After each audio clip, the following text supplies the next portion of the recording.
नमस्कार, आप देख रहे हैं केपी न्यूज 24/7। मैं अश्विनी आपके साथ। आइए एक नजर डालते हैं अब तक के मुख्य समाचारों पर। बीदर शहर के नौबाद सड़क के मरम्मत का काम शुरू किया गया। गोंडा कुरबा कुरबा गोंडा को वैकल्पिक शब्द मानने का आग्रह गोंडा समाज ने केंद्र से की। 2024 के लोकसभा चुनाव पर चर्चा के लिए कर्नाटक कांग्रेस की दिल्ली में बैठक। कर्नाटक में 34,293.69 करोड़ रुपए की SC/ST TSP कार्य योजना को मंजूरी। मंगलवार 1 अगस्त को उत्तरी आंतरिक भाग के अधिकांश हिस्सों में हल्की मध्यम बारिश होने की संभावना। लोकमान्य तिलक पुरस्कार से सम्मानित हुए पीएम मोदी, कहा यह मेरे लिए एक यादगार पल। नू हिंसा, जिले के सभी entry point seal, paramilitary force तैनात, स्कूल कॉलेज बंद।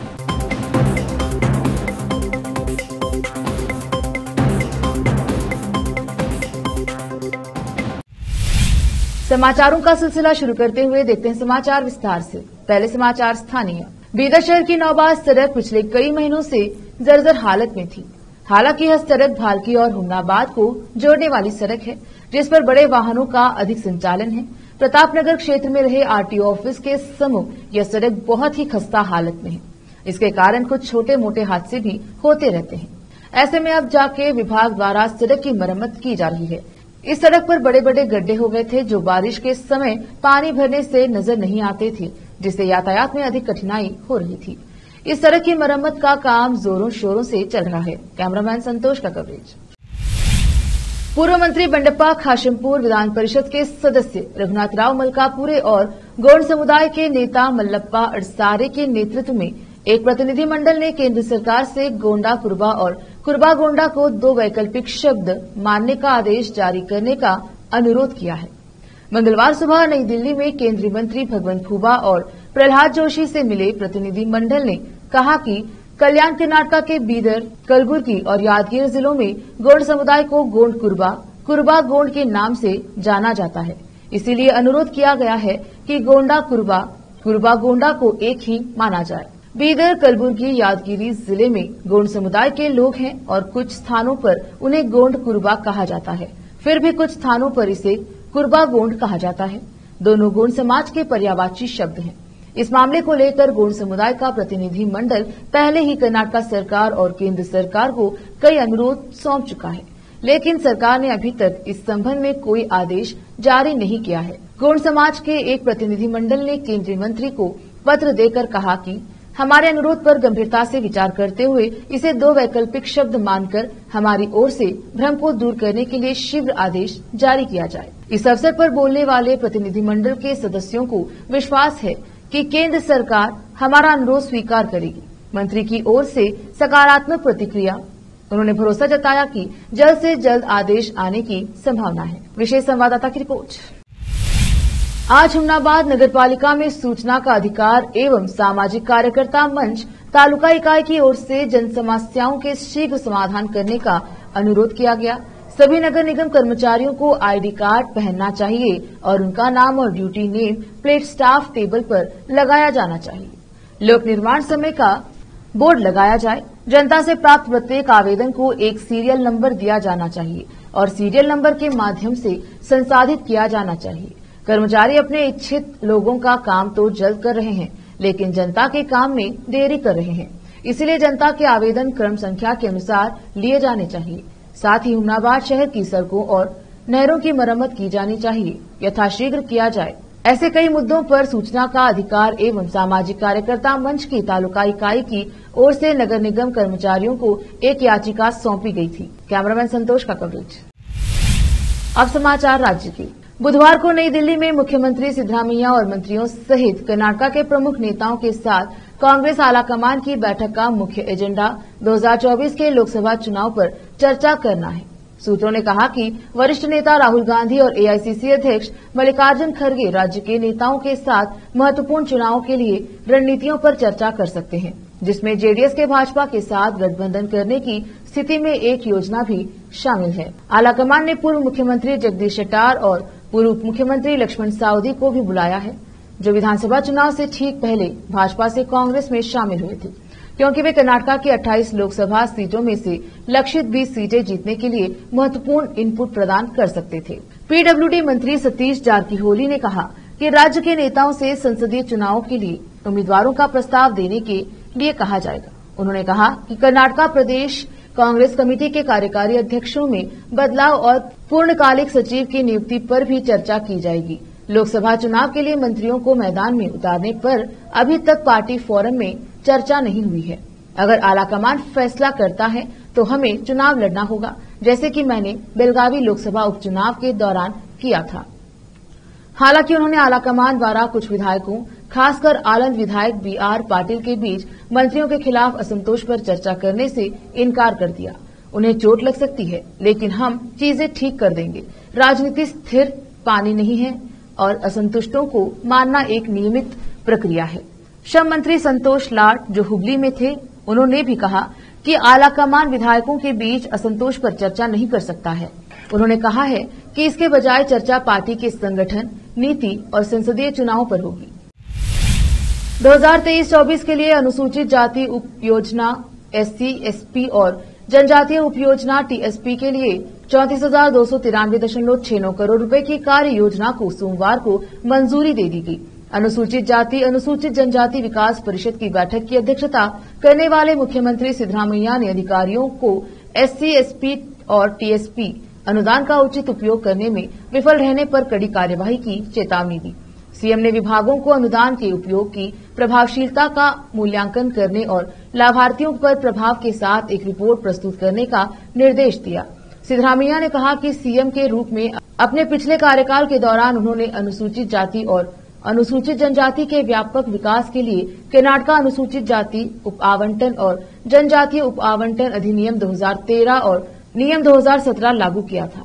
बैठक में विभागों को कार्य योजना के अनुसार अगले 2 माह में अनुदान का उपयोग करने के निर्देश दिए गए हैं। बेंगलुरु मैसूर विज्ञान केंद्र के अपडेट के अनुसार मंगलवार 1 अगस्त को उत्तरी आंतरिक भाग के अधिकांश हिस्सों में हल्की और मध्यम बारिश होने की संभावना है। बीदर, कलबुर्गी, विजयपुरा, यादगीर, बागलकोट, बेलगावी, धारवाड़, गदग, हावेरी, रायचूर, कोप्पर सहित उत्तरी आंतरिक जिलों में हल्की से मध्यम बारिश होगी। तूफान की चेतावनी भी जारी की गई है। यह पुनर्नुमान 1 अगस्त सुबह 8:30 से 2 अगस्त सुबह 8:30 तक का है। 2.5 मिलीमीटर से 15.5 मिलीमीटर तक हल्की बारिश होगी। औसतन वर्षा 15.6 मिलीमीटर से 64.4 मिलीमीटर है। सबसे भारी वर्षा 64.5 मिलीमीटर से 115.5 मिलीमीटर है। हल्की और मध्यम वर्षा का अर्थ है 2.5 मिलीमीटर और 64.4 मिलीमीटर के बीच वर्षा। जबकि भारतीय राष्ट्रीय राजमार्ग प्राधिकरण NH दुर्घटनाओं को रोकने के लिए 1 अगस्त से मैसूर बेंगलुरु एक्सप्रेसवे पर दोपहिया वाहनों, ऑटो, ट्रैक्टर, गैर मोटर चालित वाहनों, मल्टी एक्सल हाइड्रोलिक ट्रेलर वाहनों और बैलगाड़ियों के चलने पर प्रतिबंध लगा दिया है। कर्नाटक राज्य सड़क परिवहन निगम KSRTC अधिकारियों ने भी दुर्घटनाओं से बचने के लिए विभिन्न उपाय शुरू किए हैं। KSRTC द्वारा अपनाई गई पहल के अनुसार बस चालकों को तेज गति वाले वाहनों के लिए तीसरी दाई लेन छोड़कर एक्सप्रेसवे की पहली या दूसरी लेन पर वाहन चलाने का निर्देश दिया गया था। ड्राइवरों को लेन परिवर्तन के दौरान साइड मिरर को देखने और अनिवार्य रूप से टर्न इंडिकेटर का उपयोग करने के लिए कहा गया है। उन्हें एक्सप्रेसवे पर अधिकतम 80 किलोमीटर प्रति घंटे की गति बनाए रखने के लिए भी कहा गया है। रोकते हैं समाचारों का सिलसिला, लेते हैं छोटा सा ब्रेक। जल्द लौटेंगे ब्रेक के बाद।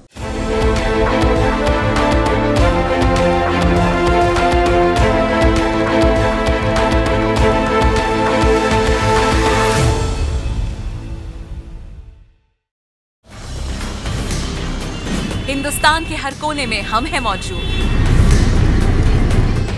24 घंटे हालात पर गहरी नजर, खबरों से जुड़े चुपते सवालात और आपको दिखाता है धार्मिक, सामाजिक, राजनीतिक, लोकल और इंटरनेशनल न्यूज की सबसे बेहतर कवरेज, जो आपको रखती है हर पल बाखबर। देश और दुनिया भर की खबर के लिए देखते रहें KP News 24/7। Noor education trust Bidar की ओर से चलाए जाने वाला Noor MEd and BEd college Bidar, recognized by NCTE Delhi and affiliated to Gulbarga University, Gulbarga. Admission are open for the academic year 2022-23. विशेषज्ञ और सक्षम शिक्षकों द्वारा शिक्षा प्राप्त करने के लिए नूर एमएड एंड बीएड कॉलेज में दाखिला लें और शांत वातावरण में शिक्षा प्राप्त करें। बीदर शहर में बेहतर शिक्षा का एकमात्र केंद्र Noor MEd and BEd college, Shahpur gate, Bidar. Phone numbers 9945283920, 8482221297। शहर बीदर में अनमोल ग्रुप ऑफ रेस्टोरेंट्स की ओर से रॉयल अनमोल फैमिली रेस्टोरेंट और अनमोल रेस्टोरेंट के जरिए लोगों को स्वादिष्ट खानों के जरिए बेहतरीन सेवाएं प्रदान करने के झंडे गड़ने के बाद अनमोल रेस्टोरेंट के मालिकों ने अब शहर बीदर के लोगों की सेवा के लिए कदम आगे बढ़ाते हुए अब शहर बीदर के सबसे व्यस्त इलाके में एक शानदार फंक्शन हॉल अनमोल पैलेस बनाया है। शहर के हैदराबाद रोड पर स्थित ये शानदार अनमोल पैलेस फंक्शन हॉल अपने बेहतरीन लोकेशन, बेहतरीन वातावरण और अपनी खूबसूरती के कारण सबके आकर्षण का केंद्र बन गया है। यहाँ पर खूबसूरत हॉल, दूल्हा दुल्हन के लिए खूबसूरत स्टेज, खुला और हवादार डाइनिंग हॉल उपलब्ध है और साथ ही यहाँ पर अलहदा वेस्ट सेक्शन और वीआईपी सेक्शन भी मौजूद है। अपने बच्चों की शादी, वलीमा और दूसरे फंक्शंस के लिए आज ही दौड़े चले आइए। याद रखिए, अपने सभी प्रकार के फंक्शंस को यादगार बनाने का केंद्र है प्रोप्रिएटर अब्दुल खालिद और मोहम्मद बशारत अहमद की शानदार पेशकश अनमोल पैलेस फंक्शन हॉल। यहाँ पर बुकिंग शुरू हो गई है, फौरन आइए और फंक्शन हॉल बुक करवाइए। Address near APMC vegetable market, Hyderabad road, Bidar 585403। Booking करने और अधिक जानकारी के लिए इस नंबर पर संपर्क करें 8310357864। ब्रेक के बाद स्वागत है आपका। देखते हैं आगे के समाचार। प्रधानमंत्री नरेंद्र मोदी को आज पुणे में आयोजित एक कार्यक्रम में लोकमान्य तिलक पुरस्कार से सम्मानित किया गया। पुरस्कार मिलने पर पीएम मोदी ने कहा कि यह उनके लिए एक यादगार पल है। उन्होंने इस पुरस्कार राशि को नमामि गंगे परियोजना को दान करने का फैसला लिया है। पीएम मोदी ने कहा, मैं यह पुरस्कार देश के 140 करोड़ लोगों को समर्पित करता हूं। उन्होंने उपलब्धियों का जिक्र करते हुए कहा कि आज विश्वास में सरप्लस दिखाई देता है। पिछले 9 वर्षों में बड़े बदलाव हुए हैं। आज देश हर क्षेत्र में अपने लोगों पर भरोसा कर रहा है।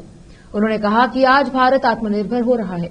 पहले छोटे छोटे कामों के लिए लोगों को परेशान होना पड़ता था। उन्होंने कहा कि अब देश में सकारात्मक माहौल तैयार हो रहा है। विश्व आज भारत को भविष्य के रूप में देख रहा है। हरियाणा के नूंह में सोमवार को हुई हिंसा के बाद पुलिस ने अपना एक्शन शुरू कर दिया है। जिले के सभी एंट्री पॉइंट को सील कर दिया गया है। पथराव और आगजनी करने वालों की गिरफ्तारी शुरू हो गई है। पूरे नूंह में कर्फ्यू लगा दिया गया है। हालात से निपटने के लिए पुलिस और अर्धसैनिक बलों की 15 कंपनियों को तैनात किया गया है। किसी तरह की अफवाहों को फैलाने से रोकने के लिए जिले में 2 अगस्त तक इंटरनेट सेवा बंद कर दी गई है। दरअसल सोमवार को नूंह जिले में विश्व हिंदू परिषद वीएचपी का जुलूस गुजर रहा था। इस दौरान भीड़ ने जुलूस को रोकने की कोशिश की। पथराव और आगजनी की घटनाएं हुई। हिंसक भीड़ ने कई गाड़ियों को जला दिया। हिंसा में होमगार्ड के 2 जवान और एक आम नागरिक की मौत हो गई। हिंसा की घटनाओं में कुल 45 लोग घायल हुए। हिंसक भीड़ ने कुल 33 गाड़ियों में आग लगा दी। हिंसा के चलते सड़क पर घंटों तक आवागमन बाधित रहा। सुप्रीम कोर्ट ने केंद्रीय जांच ब्यूरो सीबीआई को निर्देश दिया है कि वह मुख्य मामले की सुनवाई होने तक मणिपुर वायरल वीडियो मामले में शामिल 2 महिला पीड़ितों के बयानों की रिकॉर्डिंग को निलंबित कर दे। इसके साथ ही कोर्ट ने डीजीपी को समन भेजा है और शुक्रवार को जवाब देने को भी कहा है। सुप्रीम कोर्ट में सरकार की ओर से पेश हुए भारत के अटॉर्नी जनरल आर वेंकटरमणी का कहना है कि सीमावर्ती इलाकों में ऐसी घटनाएं हो रही हैं जो बेहद परेशान करने वाली हैं। हमें कैलिब्रेटेड दृष्टिकोण अपनाने की जरूरत है। इस केस की सुनवाई अब 7 अगस्त को होगी। मणिपुर सरकार की ओर से पेश सॉलिसिटर जनरल ने सुप्रीम कोर्ट को बताया कि अब तक महिलाओं और बच्चों के खिलाफ हिंसा से संबंधित 11 एफआईआर सीबीआई के पास जा चुके हैं। सुप्रीम कोर्ट ने उस रिपोर्ट को रिकॉर्ड किया जो मणिपुर सरकार की ओर से दायर की गई थी, जिसमें कहा गया है कि 25 जुलाई 2023 तक 6496 एफआईआर दर्ज की गई हैं। सुप्रीम कोर्ट ने नोट किया कि आधिकारिक रिपोर्ट के अनुसार 150 मौतें हुई, 502 लोग घायल हुए, 5101 मामले आगजनी की हैं और 6523 एफआईआर दर्ज की गई।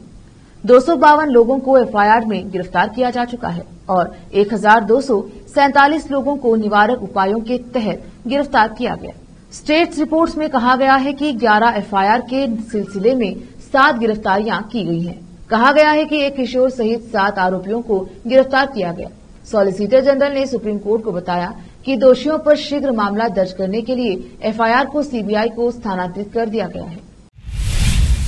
बिहार में जातीय जनगणना जारी रहेगी। पटना हाईकोर्ट के चीफ जस्टिस केवी चंद्रन की खंडपीठ ने जातीय जनगणना के विरुद्ध दायर याचिकाओं को खारिज कर दिया।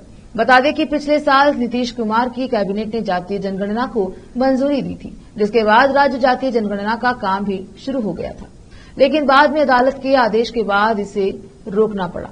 राज्य सरकार को बड़ी राहत। आज हाईकोर्ट के चीफ जस्टिस की बेंच ने सभी याचिकाओं को खारिज करते हुए इसे मंजूरी दे दी है।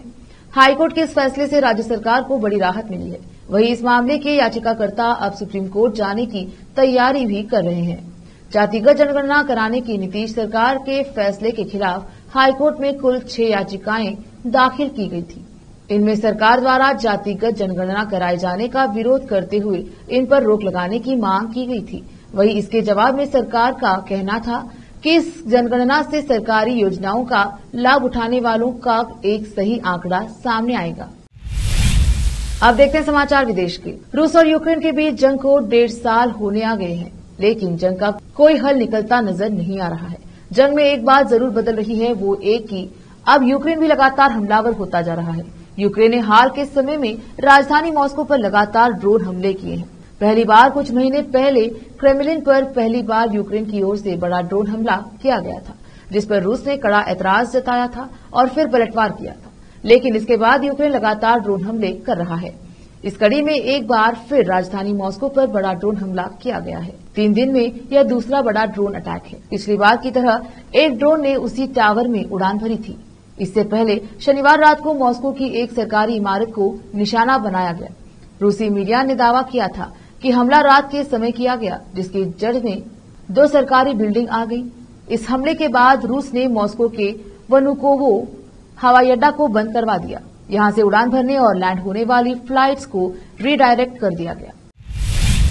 ऑस्ट्रेलिया में एक सैन्य हेलीकॉप्टर के दुर्घटनाग्रस्त होने का मामला सामने आया है। बताया जा रहा है कि यह सैन्य हेलीकॉप्टर हैमिल्टन द्वीप के पास क्वींसलैंड के समुद्री तट पर शुक्रवार को दुर्घटनाग्रस्त हो गया था। हादसे में चालक दल के 4 सदस्य लापता हो गए थे। इस बारे में सोमवार को ऑस्ट्रेलिया के रक्षा मंत्री रिचर्ड मार्लिस ने जानकारी दी। उन्होंने बताया कि अमेरिका के साथ जंगी अभ्यास के दौरान समुद्र में दुर्घटनाग्रस्त हुए हेलीकॉप्टर के चालक 4 अन्य सदस्यों की मौत हो गई है। उन्होंने कहा कि MH-90 टाइपन हेलीकॉप्टर पर कैप्टन डेनियल लियोन व उनके 3 दूसरे सहयोगी सवार थे। हेलीकॉप्टर हादसे के बाद ऑस्ट्रेलियाई रक्षा मंत्री रिचर्ड मार्ल्स ने बताया था कि MH-90 हेलीकॉप्टर, जिसे ताइपान भी कहा जाता है, यह 2 हेलीकॉप्टर प्रशिक्षण अभियान में भाग ले रहा था। रिपोर्ट्स के मुताबिक टैलिस्मैन साइबर के दौरान अमेरिकी मरीन और ऑस्ट्रेलियाई सैनिक विट्संडेज के नाम एक साथ अभ्यास कर रहे थे। टैलिस्मैन साइबर में लगभग 30,000 सैन्य कर्मी हिस्सा ले रहे थे। इनमें अमेरिका, फ्रांस और ऑस्ट्रेलिया सहित 13 देश शामिल हैं। पापुआ न्यू गिनी, फिजी और टोंगा पहली बार इसमें हिस्सा ले रहे हैं। यह जंगी अभ्यास हिंद प्रशांत क्षेत्र में बढ़ती दखलंदाजी के मद्देनजर 13 सदस्यों द्वारा इस बार बड़े स्तर पर किया गया था।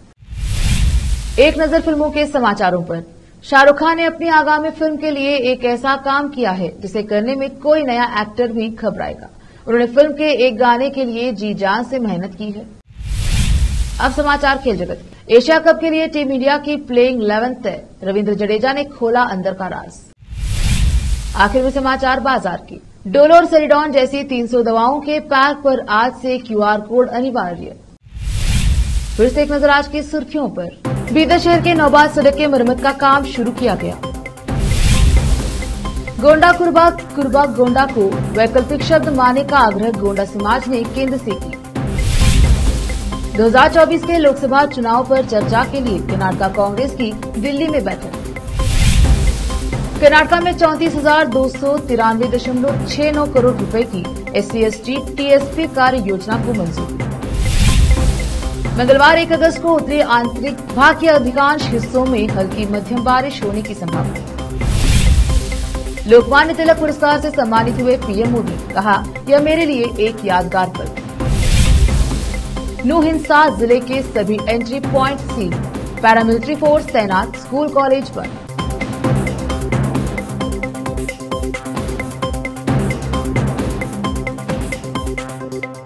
केपी न्यूज के बुलेटिन में आज इतना ही। देखते रहिए केपी न्यूज 24/7।